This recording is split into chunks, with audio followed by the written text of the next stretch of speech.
Valley is, it's a strong. We all know that's a very strong league. That's a given. But I think what's happened in the Valley is the separation you're starting to see in college football in our division.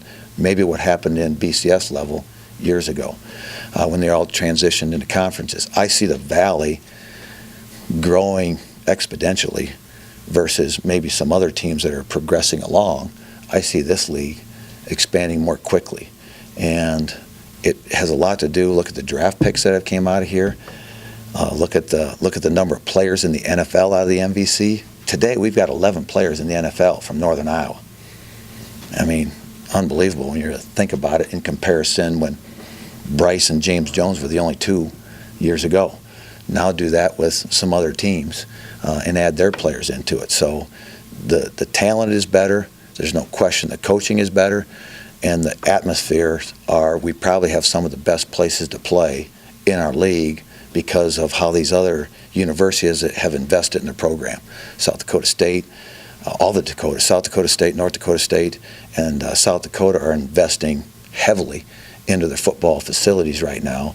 So that's why I say you're starting to see what happened at BCS maybe 5-6 years ago is actually the first conference to really adapt and adjust to it is the MVC. They're the ones that are starting to do those same types of things and grow in that way, I think, as I look at it from Cedar Falls. How about your non-conference schedule, Coach? Does that make you prepare any sort of specific way, especially when fall camp starts to wind down, you get closer to going to play under the lights in Missoula, and you got to go to Kinnick? Yeah, I think that it's a again, being part of Northern Iowa, you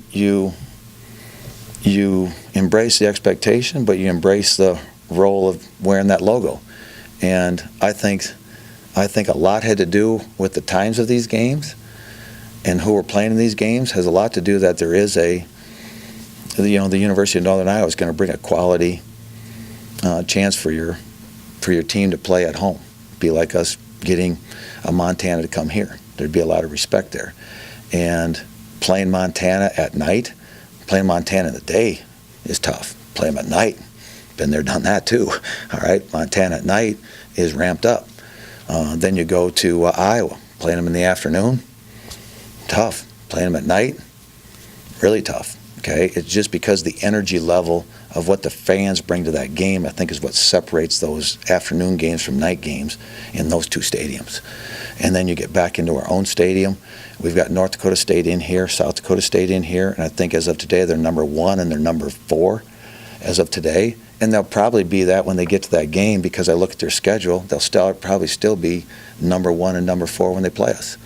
So, and then that's just those two. Throw in South Dakota and Western, who weren't even ranked. They were in playoffs last year.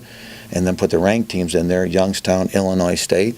I mean, these are all teams that we're lining up at. So it's a great league, but it doesn't matter. We're in the league. I don't worry about who. It's what we can put on the football field and how we perform on Saturday for that first play at Montana, because it will be, the environment will play a factor in those games, and we've got that challenge, and that's because you're wearing that logo as much as, you're the opponent. They get excited for anybody, but I think it gives a little bit more environment. I love night games in here because I think we're more ramped up at 4 o'clock and 7 o'clock. So it's the same thing I believe that most people see at their own stadiums just because the fan base is more, I don't know, there's just an energy base down there. So you all know what Kinnick is like at night? Dang. All right, so I just thought that was a privilege. I'm excited for it only because we're all from Iowa, and I think one of the coolest games in the state of Iowa is the night game at Kinnick. And quite frankly, the night game at Iowa State is always fun as heck too. So, Jack Trice's became awesome to play at.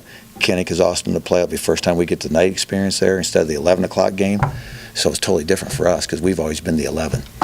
So, we've got some great football in this state. What y'all would appreciate as reporters, man, there are some good coaches in this state, and there are some good football teams in this state. Are they flashy? No. Are they good? Every year. Okay? And I'd say high regards to both those two guys because we try to emulate some of the things that they're doing. Anybody else?